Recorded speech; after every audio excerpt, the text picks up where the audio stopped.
تحت مقدمہ درج کیا گیا اور پھر اس مقدمے میں جو ہے ایک سیکرٹ قسم کا ٹرائل بھی چلایا جا رہا ہے. یہ بھی سارے معاملات ہیں جو بنیادی انسانی حقوق کے معاملات ہیں. یہ ابھی تک سپریم کورٹ میں سماعت کے لیے مقرر نہیں ہوئے جس وقت میں یہ ویڈیو بنا رہا ہوں. اس کی کیا وجہ ہے آئی ڈونٹ نو, مجھے نہیں پتا کیا وجہ ہے. ہم تو یہی ایکسپیکٹ کر رہے تھے کہ سب سے پہلے جو ہے ان مقدمات کو سنا جائے گا. اور میں نے آپ کو بتایا تھا ایک اپنی ویڈیو کے اندر کہ وہ میری ایک پریڈکشن جو میں نے اپنے ذہن میں کی تھی, کسی کے ساتھ شیئر نہیں کی تھی, وہ غلط ثابت ہوئی. اور ایک اور جو ہے صحافی نے پریڈکشن کی تھی کہ جناب سپریم کورٹ میں پہلے یہ مقدمہ سنا جائے گا, اس مقدمے کی سماعت ہوگی. وہ کامران شاہد صاحب نے ایک پریڈکشن کی تھی, اور پر میرے ذہن میں یہ تھا کہ نہیں, سپریم کورٹ میں پہلے انسانی حقوق کے حوالے سے, یہ فوجی عدالتوں کے حوالے سے, یہ آفیشیل سیکرٹ ایکٹ میں جو امینڈمنٹ کی گئی ہے اس کے حوالے سے جو پٹیشنز وغیرہ ہیں وہ پہلے سنی جائیں گی. میرا یہ خیال تھا, لیکن آبویسلی میرے جو ہے وہ اندازہ غلط ثابت ہوا. میرا جو ذرائع بھی غلط ثابت ہوا. ذرائع تو میرے کوئی نہیں تھے. میرا اندازہ اور میری امید اور میری جو ہے وہ جو بھی تھا وہ غلط ثابت ہو گیا, اور کامران شاہد صاحب کا وہ جو پریڈکشن تھی ان کی وہ صحیح ثابت ہوئی. اور اس میں نے ان کی وہ ٹویٹ وغیرہ بھی شیئر کی تھی آپ کے ساتھ اپنے ولاگ کے اندر. پر اینی وے اب بھی میں یہ سمجھ رہا تھا کہ یہ جو پریکٹس اینڈ پروسیجر ایکٹ ہے اس کے حوالے سے جو مقدمہ چلا, اور اس کے بعد جو ہے میں یہ سمجھ رہا تھا, میرے ذہن میں یہ تھا, اگین وہ ہوتا ہے کہ اپنی جو ہے وہ غلط ثابت جب بندہ ہوتا ہے تو اس پہ بندے کو شرمندگی بھی ہوتی ہے, پر مان لینا چاہیے کہ بھائی آپ اتنے کوئی نہیں ہے کہ آپ ساری چیزوں کو سمجھتے ہیں. تو میں نے اپنی محدود عقل میں یہ سمجھا کہ شاید پہلے وہ جو انسانی حقوق سے ریلیٹڈ چیزیں ہیں, جو بنیادی چیزیں ہیں, جو آئین سے متعلق چیزیں ہیں, آئین سے متعلق میری مراد ہے کہ جو 90 روز کے اندر انتخابات ہونے تھے وہ نہیں ہوئے, ماضی کے اندر جو فیصلے آ چکے ہیں ان کے حوالے سے ان کے اوپر عمل درآمد نہیں ہوا, شاید ان چیزوں کو ٹیک اپ کیا جائے, پر ایسا نہیں ہوا. ابھی پہلا جو مقدمے سامنے آ رہے ہیں وہ آپ نے دیکھ لیا, بہت سارے مقدمے ہیں, اس میں بیریگر ٹاؤن کا بھی ہے, دیگر بھی ہیں, پر ہو سکتا ہے کہ آنے والے دنوں میں یہ مقدمات مقرر کیے جائیں. جس وقت سماعت ہو رہی تھی فل کورٹ بینچ کی, اس وقت بھی چیف جسٹس صاحب نے عابد زبیری صاحب جو سپریم کورٹ بار کے صدر ہیں ان سے کہا کہ آپ تو اس مقدمے میں ڈائریکٹ پٹیشنر نہیں ہیں. تو انہوں نے کہا جو پٹیشن ہم نے جمع کروائی ہوئی ہے وہ تو لگائی نہیں جاتی. تو اس وقت چیف جسٹس محترم قاضی فائز عیسیٰ صاحب نے کہا تھا کہ اس مقدمے کا کوئی نتیجہ نکلے گا, جلد از جلد اس کی سماعت مکمل ہوگی تو ہم پھر وہ دوسرے کیسز سنیں گے. لیکن ابھی تک وہ جو مقدمات ہیں, وہ جو پٹیشنز ہیں, وہ ابھی تک سماعت کے لیے مقرر نہیں کی گئی ہیں. ہو سکتا ہے کہ آنے والے دنوں میں کی جائیں. میرا جو ذہن یہ کہتا ہے کہ وہ بہت جلد جو ہے وہ مقرر کی جائیں گی سماعت کے لیے, وہ پٹیشنز وغیرہ, وہ مقدمات, کیونکہ وہ بڑے امپورٹنٹ مقدمات ہیں, جمہوریت سے ریلیٹڈ ہیں, انسانی حقوق سے ریلیٹڈ ہیں, رول آف لا سے ریلیٹڈ ہیں. اب وہ کب ہوتے ہیں, پر مجھے یہ لگتا ہے کہ وہ جلد ہوں گے. اگر میں غلط ثابت ہوا تو میں دوبارہ ویڈیو بنا کے اپنی غلطی کا اعتراف بھی کر لوں گا, اور اپنی کم علمی یا کم فہمی یا کج فہمی یا جو بھی ہے میرا, جو بھی اگر وہ غلط ہو رہا ہے میرا اندازہ, تو میں اس کے اوپر آ کے اعتراف بھی کر لوں گا. میں کسی چیز کے پیچھے چھپوں گا کہ نہیں کہ جناب یہ وجہ تھی تو وہ وجہ تھی, میں یہاں سے صحیح تھا تو وہاں سے غلط تھا. جس طرح صحافی کرتے ہیں, جب غلط ثابت ہو جاتے ہیں پھر وہ ادھر بھاگتے ہیں, کبھی ادھر بھاگتے نہیں. میں مان لوں گا میری پہلے بھی جو میرا اندازہ تھا وہ غلط ثابت ہوا. میں سمجھتا تھا کہ وہ مقدمات پہلے سماعت کے لیے مقرر ہوں گے, پر وہ نہیں ہوئے. اچھا, ہمارے نگراں وزیر اعظم صاحب نے کہا ہے کہ کبھی اجازت نہیں دیں گے کہ کوئی تنظیم یا جتھا ریاست کی ریٹ کو چیلنج کرے. یہ بڑی اچھی بات ہے. کسی جتھے کو, کسی چیز کو, ریٹ کو چیلنج کرنے کی اجازت نہیں دی جا سکتی, لیکن وہ تو ریاست پاکستان نہیں دے گی. ہمارے ادارے ہیں, مضبوط ادارے ہیں, لا انفورسمنٹ ایجنسیاں ہیں, وہ کبھی بھی پاکستان کے کسی بھی حصے کے اوپر کسی ایسے جتھے کو چیلنج نہیں کرنے دیں گے جو پاکستان کی سلامتی کو چیلنج کرے گا, آئین اور قانون کو چیلنج کرے گا. اس میں تو کوئی دو رائے نہیں ہے. لیکن یہ جو وزیر اعظم صاحب ہیں, یہ ہی needs to make up his mind. یہ کچھ دن پہلے یہ بیان دے رہے ہیں کہ پاکستان کی نہ سوشل سپیس محفوظ ہے, نہ جناب فزیکل سپیس محفوظ ہے, نہ ڈیجیٹل سپیس محفوظ ہے.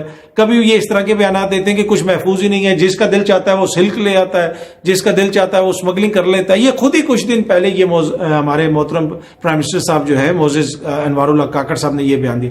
اب وہ یہ بیان دے رہے ہیں. یا تو یہ کوئی اپنا مائنڈ میک اپ کر لیں کہ اصل چیز ہے کیا, کہ یا تو آپ نے کسی کو چیلنج نہیں کرنے دینا, یا پہلے ہی غیر محفوظ ہیں, یا پھر آپ کچھ دنوں کے لیے بریک لے لیں اور اس طرح کے زیادہ بیانات نہ دیں. جس کام کے لیے آپ آئے ہیں, جو آپ کا کام ہے, اس کام پہ توجہ دیں. کہ آپ نے انتخابات کروانے ہیں, الیکشن کمیشن سے میٹنگز کریں, دیکھیں کتنی جلدی انتخابات ہو سکتے ہیں, اس میں آپ کی حکومت کیا کردار ادا کر سکتی ہے, اور ڈے ٹو ڈے جو افیئرز ہیں ملک کے وہ چلائیں. خام خواہ ہر جگہ پہ جا کے بیانات دینا, کبھی پاکستان کو چین کا اسرائیل بنا دینا, کبھی جناب کہہ دینا کہ اس جماعت کے بغیر بھی الیکشنز ہو جائیں گے، پھر کہیں کہ جناب جی ساری جماعتیں الیکشنز لڑیں گی. آپ کو اتنی لمبی باتیں کرنے کی ضرورت ہی نہیں ہے. جس کام کے لیے آئے ہیں اس پہ اپنی توجہ دیں تو روز اس قسم کی کنٹروورسی نہ بنے. اب ایک اور نگراں وزیر ہیں وشال ملک صاحبہ، انہوں نے کہا کہ میرے پاس 22 کروڑ عوام کا مینڈیٹ ہے. وہ سوشل میڈیا پہ عوام اس پہ بحث کر رہی ہے. میرے خیال میں وہ یہ کہنا یہ چاہ رہی تھی کہ میرے سامنے جو ہے 22 کروڑ عوام کے جو بھی ہیں، جتنے بھی عوام ہیں، وہ سب میرے لیے ان کے جو حقوق ہیں وہ امپورٹنس رکھتے ہیں، وہ سب میرے لیے ایک جیسے ہیں. لیکن وہ کہہ یہ گئیں کہ میرے پاس جو ہے 22 کروڑ عوام کا مینڈیٹ ہے.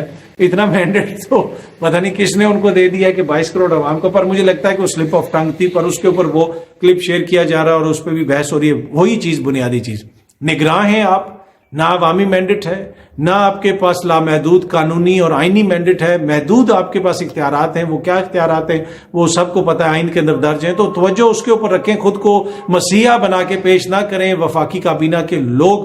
تو وہ میرے خیال میں بہتر ہوگا ان کے لیے بھی. اور روز اس قسم کی چیزیں جو ہیں وہ سوشل میڈیا کے اوپر اور میڈیا کے اوپر ان کے اوپر بحث نہیں ہو رہی ہوگی کہ جناب اب یہ کہہ دیا، اب وہ کہہ دیا. اچھا، اب جو نیب کے معاملات ہیں، نیب کے حوالے سے کہا جا رہا تھا کہ جناب اب نیب جو ہے وہ ختم ہو جائے گا، یہ ہو جائے گا، وہ ہو جائے گا. اور کچھ لوگوں کے، کچھ سیاسی جماعتوں کے تحفظات بھی سامنے آ رہے ہیں کہ جناب بڑا مسئلہ بن رہا ہے، یہ کیا جا رہا ہے، ہمیں لیول پلینگ فیلڈ نہیں دی جا رہی، ان کو دی جا رہی ہے. لوگ نیب کے عدالتوں میں بھی پیش ہونا شروع ہو گئے ہیں. اب خبر یہ ہے کہ نیب کے اندر فوجی افسران کو انڈکٹ کیا جا رہا ہے اور انڈکٹ کر کے وہ وہاں پہ اپنی ڈیوٹیز دیں گے. اس میں مختلف بریگیڈیئر لیول تک کے افسران کو جو ہے وہاں پہ بھیجا جا رہا ہے. ڈان کی یہ خبر ہے، بڑی تفصیلی یہ خبر ہے.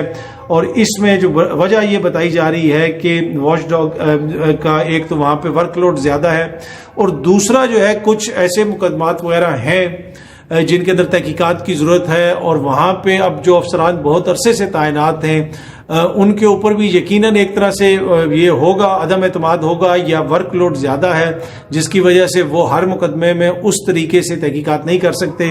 اب بہت سارے جو اہم مقدمات ہیں ان کی تحقیقات کے لیے یہ افسران کو انڈکٹ کیا جا رہا ہے، وہ اوور سی کریں گے. اب دیکھتے ہیں آگے چیزیں کس طرف جاتی ہیں، کس معزز لیڈر کی کیا چیز نکلتی ہے نیب کے اندر سے. تو یہ ایک بڑی خبر ہے کہ حاضر سروس فوجی افسران کو جناب انڈکٹ کیا جا رہا ہے نیب کے اندر. اس سے پہلے نادرا کے چیئرمین کو بھی لگایا گیا ہے، وہ بھی ایک حاضر سروس فوجی افسر ہیں. اور ڈان کی یہ خبر کے مطابق ایک کوئی بریگیڈیئر محمود خالد صاحب ہیں جن کا تعلق انفینٹری سے ہے، ان کو نیب میں ڈال دیا گیا ہے.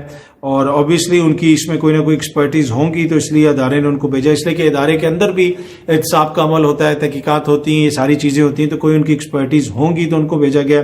اور کچھ اور افسران کا نام بھی ہے. تو یہ ایک بڑی پیش رفت ہے.